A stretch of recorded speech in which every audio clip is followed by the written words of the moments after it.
Hello बच्चों, आज हम आपकी वर्कशीट नंबर 20 जो आपके हिस्ट्री के चैप्टर जब जनता बगावत करती है में से आई है। आपके सामाजिक विज्ञान के चैप्टर 5वें जब जनता बगावत करती है में से आई है। पढ़ते नवाबों की शिंती सत्ता।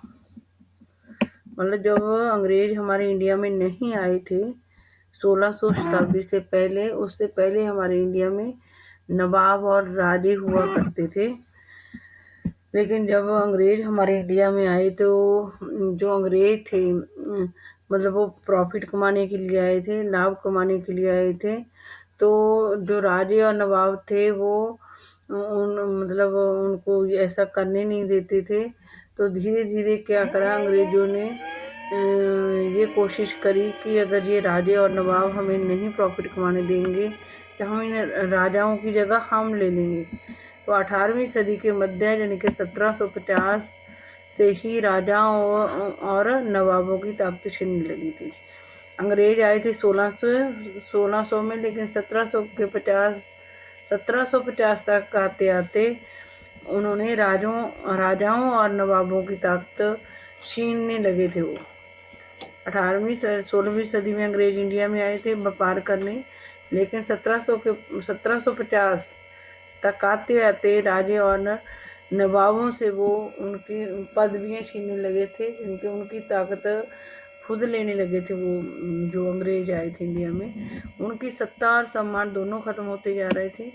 अंग्रेजों के आने के बाद जो राजे और नवाब थे हमारे इंडिया के, उनकी शक्ति भी उनसे छीनती जा रही थी और उनको अब सम्मान भी पहले जैसा नहीं मिलता था। बहुत सारे दरबारों में रेजिडेंट तैनात कर दिए गए थे। रेजिडेंट का अंग्रेजों ने मतलब अंग्रेज राजाओं और नवाबों के ऊपर अपना कब्जा जमाने के लिए किसी अंग्रेज व्यक्ति को उनके राजाओं के दरबार में छोड़ देते थे, ताकि अंग्रेजों को पता चलता रहे कि वो जो राजा या नवाब है वो क्या कर रहा है, कैसे काम कर रहा है, क्या कैसे डिसीजन ले रहा है। तो मतलब अंग्रेजों ने धीरे धीरे राजाओं और नवाबों की पर्सनल बातें जानकर उनके ऊपर अपना कब्जा कर लिया। इस तरीके से उनकी शक्ति छीन ली। उनको राजाओं और नवाबों को लोग कम सम्मान देने लगे। स्थानीय शासकों की स्वतंत्रता और राजे और नवाब जो थे उनकी जो स्वतंत्रता थी वो घटती जा रही थी। वो स्वतंत्र पहले जितने स्वतंत्र नहीं थे। उनकी सेनाओं को भंग कर दिया गया था। जो उनकी सेनाएं थी उनको भंग कर दिया गया था। उनके राजस्व वसूली के अधिकार वे इलाके एक एक करके छीने जा रहे थे। पहले ही राजे अपना राज करते थे, जो चाहते थे वो ही करवाते थे अपनी प्रजा से। लेकिन जब अंग्रेज आ गए थे तो जो राजाओं की सब इच्छाएं थी वो अपनी इच्छा के अनुसार राजा काम नहीं कर सकते थे। उनकी स्वतंत्रता कम होती जा रही थी। उनकी सेनाओं को भंग कर दिया गया था। मतलब राजे पहले से बड़ी बड़ी सेनाएं रखते थे, लेकिन अंग्रेजों के आने के बाद उनकी सेनाओं को भी भंग कर दिया गया था। उनके राजस्व वसूली के अधिकार वे इलाके एक एक करके जिन इलाकों से टैक्स वगैरह लगा कर राजाओं के पास, जब नवाबों के पास पैसा आता था, वो सारे अधिकार भी और इलाके भी यहाँ से उनको पैसा आता था राजे और नवाबों से, उनको अंग्रेजों ने छीन लिया था। बहुत सारे स्थानीय शासकों ने अपने हितों की रक्षा के लिए कंपनी के साथ बातचीत भी की। वो जो कुछ लोग ऐसे थे कि जब राजा और नवाब कुछ ऐसे थे जिनको जब ज़्यादा अंग्रेजों ने तंग करना शुरू कर दिया, तो उन्होंने अपने हितों की रक्षा के लिए, यानी कि खुद की रक्षा के लिए कंपनी क्या थी, अंग्रेज जो आए थे वो ईस्ट इंडिया कंपनी के नाम से इंडिया में आए थे। तो इस तरीके से अंग्रेजों के साथ कुछ शासकों ने अपने हितों की रक्षा के लिए बातचीत की। उदाहरण के लिए झांसी की रानी लक्ष्मीबाई चाहती थी कि कंपनी उनके पति की मृत्यु के बाद उनके गोद लिए हुए बेटे को राजा मान ले। जो हमारे आप लोगों ने हिंदी की बुक में भी पढ़ा होगा कि झांसी की रानी लक्ष्मीबाई, जो उनके मतलब उनके बच्चा नहीं था, उन्होंने एक बेटा गोद लिया था, और लेकिन जब उनके हस्बैंड की मृत्यु हो गई थी तो वो चाहती थी कि जो उन्होंने गोद लिया हुआ बेटा है वो गद्दी पर बैठे। पेशवा बाजीराव द्वितीय के दत्तक पुत्र नाना साहब ने भी अपनी नेवी कंपनी से आग्रह किया कि उनके पिता को जो पेंशन मिलती थी वह मृत्यु के बाद उन्हें मिलने लग जाए। और पेशवा बाजीराव द्वितीय के दत्तक पुत्र नाना साहब ने भी ये अंग्रेजों से यह मतलब रिक्वेस्ट की थी कि पेशवा बाजीराव जी की मृत्यु के बाद जो पेशवा बाजीराव जी को पेंशन मिलती थी वो उनके बेटे नाना साहब को मिलने लग जाए, लेकिन अंग्रेजों ने उनकी बात नहीं मानी थी। अपनी श्रेष्ठता और सैनिक ताकत के नशे में चूर कंपनी ने इन निवेदनों को ठुकरा दिया। मतलब ना तो रानी लक्ष्मीबाई की इच्छा पूरी की कि उनकी मृत्यु के बाद उनका गोद लिया हुआ बेटा गद्दी पे बैठे, ना ही नाना साहब ने जो रिक्वेस्ट की थी कि उनके पिता पेशवा बाजीराव द्वितीय के मरने के बाद उनकी जो उनको पेंशन मिलती थी वो नाना साहब को मिले। तो जो अंग्रेज थे वो अपने आप को ज़्यादा श्रेष्ठ मानते थे, ज़्यादा बढ़िया मानते थे भारतीय लोगों से, और सैनिक ताकत भी उनके पास ही आ गई थी, क्योंकि भारत के राजा और नवाब तो सेना रख नहीं सकते थे, तो अपने आप को श्रेष्ठ मानते थे और सैनिक ताकत के चूर थे अंग्रेज। तो उन्होंने जो भारतीय राजे थे जिनमें रानी लक्ष्मीबाई थी, नाना साहब थी, उनकी बात को नहीं माना। अवध की रियासत अंग्रेजों के कब्जे में आने वाली आखिरी रियासतों में से थी। मतलब बहुत सारे राजाओं की रियासतें उन्होंने अपने कब्जे में कर ली थी, लेकिन जो अवध की रियासत है वो सबसे आखिर में उन अंग्रेजों के हाथ में आई थी। रियासतों में से थी 1801 में अवध पर एक सहायक संधि थोपी गई थी। जो अवध की रियासत वो सबसे लास्ट में अंग्रेजों के कब्जे में आई थी, और 1801 में अवध पर एक सहायक संधि थोपी गई, और 1856 में अंग्रेजों ने अवध को अपने कब्जे में ले लिया था। 1801 में सबसे लास्ट में आई थी अवध की रियासत अंग्रेजों के हाथ में। 1801 में उन्होंने अवध के ऊपर एक सहायक संधि थोपी थी, और 1856 में अंग्रेजों ने अवध को अपने कब्जे में ले लिया था। गवर्नर जनरल डलहौजी ने ऐलान कर दिया कि रियासत का शासन ठीक से नहीं चलाया जा रहा है, इसलिए शासन को दुरुस्त करने के लिए ब्रिटिश प्रभुत्व जरूरी है। मतलब कैसे लिया था अवध को अपने कब्जे में? गवर्नर जनरल डलहौजी के उस टाइम भारत में अंग्रेजों के गवर्नर जनरल कौन से? डलहौजी। उन्होंने ऐलान कर दिया कि जो अवध की रियासत है उसका शासन ठीक तरीके से नहीं चल रहा, इसलिए उसको सही तरीके से चलाने के लिए अंग्रेजों का यानी कि ब्रिटिश प्रभुत्व का मतलब अंग्रेजों का प्रभुत्व, यानी कि वो अवध को अब कौन चलाएगा? अंग्रेज चलाएंगे। उन्होंने कह दिया, डलहौजी ने जानबूझकर कह दिया कि अवध की रियासत को अब जो भारतीय राजे हैं जहाँ नवाब वो नहीं चला सकते, अंग्रेज ही उसको सही तरीके से चला सकते हैं। कंपनी ने मुगलों के शासन को ख़त्म करने की पूरी योजना बना ली थी।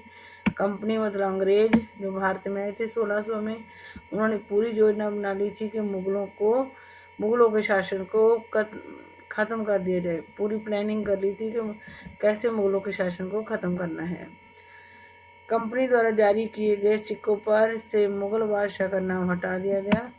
जो अंग्रेजों ने पहले क्या होते थे, जो पुराने सिक्के होते थे उन पर मुगल बादशाहों के चित्र बने होते थे, लेकिन जब कंपनी ने सिक्के बनाए तो उन्होंने मुगल बादशाहों के जो चित्र थे वो हटा दिए।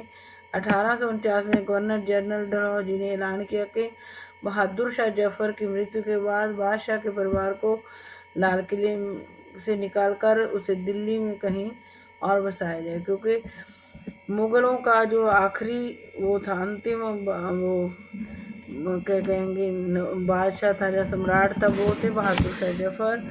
और जो उस टाइम के गवर्नर जनरल डलहौजी थे उन्होंने 1849 में ऐलान कर दिया था कि बहादुर शाह जफर की जो कि अंतिम मुगल बादशाह थे की मृत्यु के बाद बादशाह के परिवार को, जिनके मुगलों के जो लास्ट बादशाह थे उनके परिवार को लाल किले से निकालकर, क्योंकि पुराने मुगल राजे होते थे वो लाल किले में रहते थे, तो लेकिन जनरल डोराजी ने ऐलान कर दिया था कि बहादुर शाह जफर जो अंतिम मुगल बादशाह थे उसकी मृत्यु के बाद उसके परिवार को निकाल के लाल किले से निकालकर उसे दिल्ली में कहीं भी बसाया जाएगा।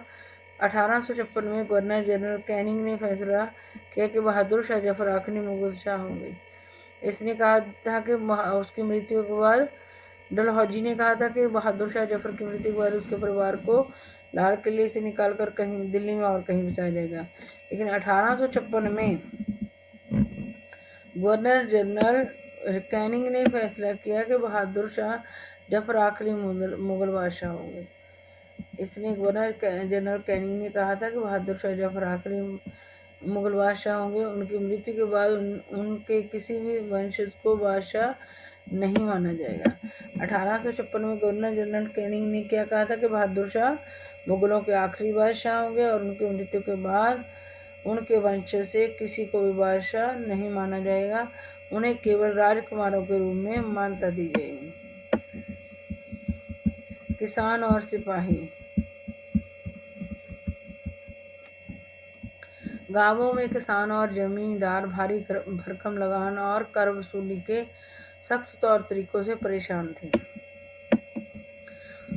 तो एक तरफ तो राजे और नवाब दुखी थे, गांव में किसान और जमींदार भारी, किसानों और जमींदारों से भी अंग्रेज भारी भरकम, किसान से भी और जमींदार से भी भारी भरकम लगान लेते थे। किसान यानी कि टैक्स लेते थे और कर वसूली के सख्त तौर तरीकों से लोग परेशान थे, क्योंकि अंग्रेज बहुत ज़्यादा कर वसूलते थे और लगान वसूलते थे, जिसके और चाहे व्यक्ति को कोई इनकम हो या ना हो, लेकिन वो अपना कर लेते थे अंग्रेज। बहुत सारे लोग महाजनों से लिया कर्ज नहीं लौटा पा रहे थे। कई लोगों ने महाजनों ने बनियों से जो पैसा लिया था उस कर्ज को भी वो लौटा नहीं पा रहे, जिसके कारण उनकी पीढ़ियां पुरानी जमीनें हाथ से निकलती जा रही थी। जो लोग जिन्होंने महाजनों से कर्ज लिया था वो लौटा नहीं पा रहे थे, जिसके कारण उनकी पीढ़ियों पुरानी जो उनकी ज़मीन थी वो उनके हाथ से निकलती जा रही थी। कंपनी के तहत काम करने वाले भारतीय सिपाहियों के असंतोष की अपनी वजह थी। जो कंपनी में यानी कि जो अंग्रेजों के अधीन जो लोग भारतीय लोग सिपाहियों को, मतलब भारतीय सिपाही जो अंग्रेजों के अधीन काम कर रहे थे वो संतुष्ट नहीं थे, वो खुश नहीं थे। वे अपने वेतन भत्तों और सेवा शर्तों के कारण परेशान थे। किसान किस लिए और जमींदार क्यों वो थे दुखी, क्योंकि उनसे भारी भरकम लगान और कर वसूला जाता था। और वसूली के जो तरीके थे, कर वसूलने और लगान वसूलने के जो तरीके थे वो तौर तरीके थे वो गलत भी थे और सख्त भी थे, और उनको किसानों और जमींदारों को अंग्रेज परेशान भी कर रहे थे, कर वसूल कर और लगान वसूल कर। बारिश से बहुत सारे लोग महाजनों से लिया कर्ज नहीं लौटा पा रहे थे, जिसके कारण वो अपनी पीढ़ी में पुरानी ज़मीन को हाथों से मतलब वो निकलती जा रही। जब ये महाजन को पैसा नहीं दे लौटा पाते होंगे तो ये महाजन उनसे ज़मीन ले लेता होगा। कंपनी के तहत काम करने वाले भारतीय सिपाहियों खुश नहीं थे। जो लोग भारत के जो लोग अंग्रेजों के सिपाही के रूप में काम कर रहे थे वो भी खुश नहीं थे। अपने वेतन भत्तों और सेवा शर्तों के कारण परेशान थे। मतलब उनका वेतन कम मिलता होगा और सेवा शर्तें भी अच्छी नहीं होगी, जिसके कारण भारत के सिपाही भी अंग्रेजों से परेशान थे। कई नए नियम उनकी धार्मिक भावनाओं और आस्थाओं को ठेस पहुंचाते थे। मतलब अंग्रेजों के कुछ ऐसे नियम थे जो उनकी धार्मिक और भावनाओं और आस्थाओं को ठेस पहुंचाते थे। उस जमाने में बहुत सारे लोग समुद्र पार नहीं जाने, भारत के जो सिपाही थे वो समुद्र पार नहीं जाना चाहते थे। उन्हें लगता था कि समुद्र यात्रा से उनका धर्म और जाति भ्रष्ट हो जाएंगे। तो भारत के लोग जो अंग्रेजों के सिपाही के रूप में काम कर रहे थे, ना तो वो समुद्र पार जाना चाहते थे। उन्हें लगता था कि अगर वो समुद्र पार जाएंगे तो उनका क्या होगा, धर्म भ्रष्ट हो जाएगा, धर्म और जाति भ्रष्ट हो जाएंगे। जब जब सिपाहियों को कंपनी की ओर से 1824 में लड़ने के लिए समुद्र के रास्ते बर्मा जाने का आदेश मिला तो उन्होंने इस हुक्म को मानने से इनकार कर दिया। इसी तरह जब सिपाहियों को अंग्रेजों ने या कंपनी ने 1824 में लड़ने के लिए समुद्री रास्ते से बर्मा जाने का आदेश दिया भारतीय सैनिकों को, जब अंग्रेजों ने 1824 में लड़ने के लिए समुद्री रास्ते से बर्मा जाने का आदेश दिया तो उन्होंने इस हुक्म को मानने से भारतीय सिपाहियों ने इस हुक्म को मानने से इनकार कर दिया। उन्हें जमीन के रास्ते से जाने में ऐतराज नहीं था। सिपाही कह रहे थे कि समुद्री रास्ते से नहीं हम बर्मा लड़ने जाएंगे, अगर जाना है तो हम जमीन के रास्ते से चले जाएंगे। सरकार का हुक्म न मानने का कारण उन्हें सख्त सजा दी गई। 1856 में कंपनी के एक नए कानून में साफ कहा गया कि अगर कोई व्यक्ति कंपनी की सेना में नौकरी करेगा तो जरूरत पड़ने पर समुद्री पार भी जाना। जब अंग्रेजों को पता चल गया कि कोई भी भारतीय समुद्री यात्रा नहीं करना चाहता तो 1856 में अंग्रेजों ने एक नया कानून पास कर दिया कि अगर कोई व्यक्ति कंपनी की सेना में मतलब कोई भारतीय बंदा वह कंपनी की सेना में नौकरी करेगा तो ज़रूरत पड़ने पर उसे को समुद्र पार भी जाना पड़ सकता है। सिपाही गांवों के हालात से भी परेशान थे। बहुत सारे सिपाही खुद किसान थे। वे अपने मतलब एक तो उनको अंग्रेजों की जो कायदे कानून थे सिपाहियों के लिए वो सख्त थे, जिसके कारण वो समुद्री रास्ते से भी मतलब तंग कर रहे थे। भारतीय किसान अगर कहीं लड़ने जाना है तो भारतीय किसानों से चाह रहे थे कि वो समुद्री रास्ते से चले जाएं। उधर जो एक तो खुद अंग्रेजों ने सिपाहियों के लिए सख्त कानून बना रखे थे, उसके कारण सिपाही दुखी थे। दूसरी तरफ जो सिपाही थे वो खुद भी किसान थे और ग्रामीण क्षेत्र में किसानों और जमींदारों को लगान और कर के सख्त नियमों के कारण भी अंग्रेज तंग कर रहे थे। तो सिपाही भी खुद किसान थे, इसलिए भी सिपाही दुखी थे। वे अपने परिवार गांवों में छोड़कर आए थे, लिहाजा किसानों का गुस्सा जल्दी सिपाहियों में ही फैल गया। मतलब कि वो सिपाही लोग अपने गांवों को छोड़कर आए थे। जो किसानों का गुस्सा था, किसानों के को गुस्सा था, वही सिपाहियों में भी फैल गया, क्योंकि जो सिपाही थे वो किसानों की फैमिली के हिस्से थे। सुधारों की प्रतिक्रिया 1830 के बाद कंपनी ने ईसाई मिशनरियों को खुलकर काम करने और जहाँ तक कि जमीन व संपत्ति जुटाने की भी छूट दे दी। 1830 में अंग्रेजों ने ईसाई मिशनरियों को खुलकर काम करने और जहाँ तक कि जमीन व संपत्ति जुटाने की भी छूट दे दी थी। ये याद रखना कि 1830 में कंपनी ने किस किस चीज़ की ईसाई मिशनरियों को खुल दी थी। यहाँ तक कि जमीन व संपत्ति जुटाने की भी छूट दे दी थी। ईसाई मिशनरियों को खुलकर काम करने की, जमीन व संपत्ति जुटाने की भी छूट दे दी थी 1830 में। सती प्रथा को रोकने और विधवा विवाह को बढ़ावा देने के लिए कानून बनाए थे। अंग्रेजों ने सती प्रथा को रोकने और विधवा विवाह को बढ़ावा देने के लिए भी कानून बनाए गए थे। अंग्रेजी भाषा की शिक्षा को जमकर प्रोत्साहन दिया गया और उसी टाइम अंग्रेजी भाषा की पढ़ाई को भी ज़्यादा प्रोत्साहन दिया गया। 1850 में एक कानून बनाया गया जिसे ईसाई धर्म को अपनाना, और 1850 में अंग्रेजों ने एक नया कानून बनाया जिससे ईसाई धर्म को अपनाना और भी आसान हो गया, क्योंकि ईसाई धर्म अंग्रेजों का था।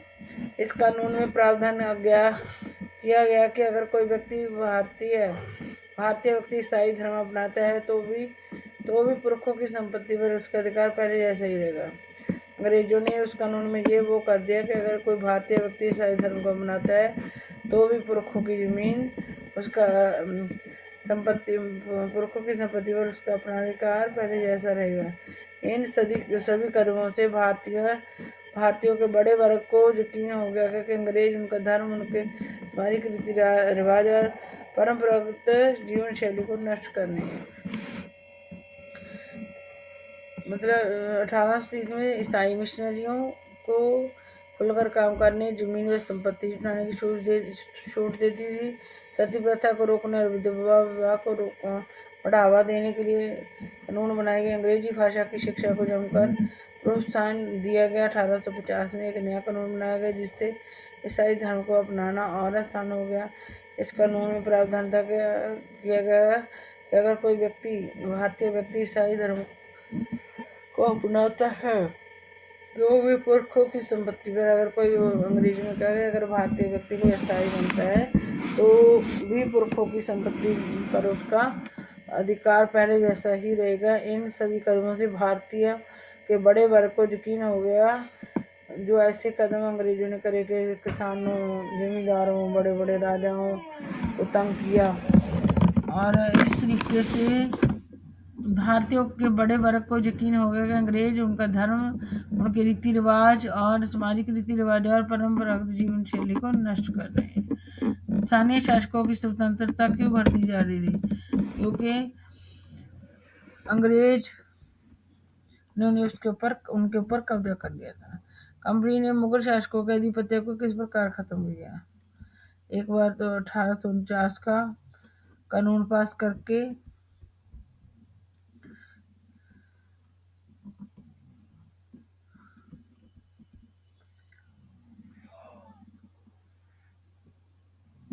1849 में गवर्नर जनरल डलहौजी ने ऐलान कर दिया था कि बहादुर शाह जफर की मृत्यु के बाद उनके परिवार का कोई भी व्यक्ति,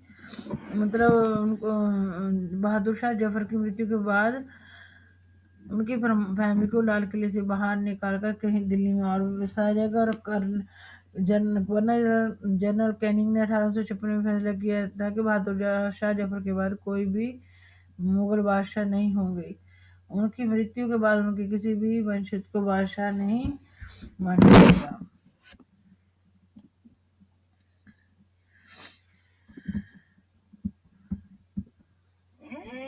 इस कानून में प्रावधान किया गया अगर कोई भारतीय व्यक्ति, ये तो हो गया, हमने ये कि क्यों घटती जा रही है, स्थानीय शासकों की स्वतंत्रता क्यों घटती जा रही है? क्योंकि अंग्रेज उनके ऊपर ज़्यादा प्रॉफिट कमाने के लिए भारतीय नवाबों और राजाओं पर अपना कब्जा जमाते जा रहे थे। कंपनी ने वो 1949 और 56 वाला कानून पास करके कंपनी के शासनकाल में सैनिक और किसान क्यों असंतुष्ट थे? क्योंकि उनको लगान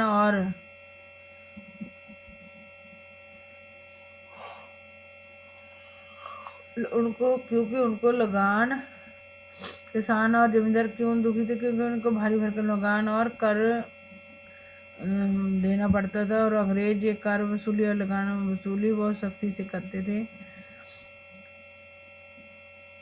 भारतीयों को ऐसा क्यों लगने लगा कि अंग्रेज उनके परंपरागत जीवन शैली को नष्ट करना चाह रहे हैं? स्पष्ट कीजिए।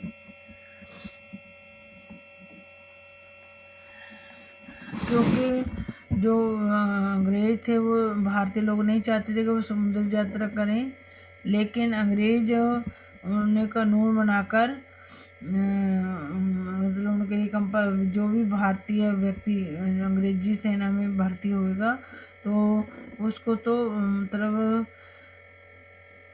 समुद्र की यात्रा पर जाना पड़ेगा। तो इस तरीके से उनको, जो भारतीय लोग थे, जब भारतीय सिपाहियों को समझ आ गई थी कि अंग्रेज उनके रीति रिवाज को नष्ट करना चाहते हैं।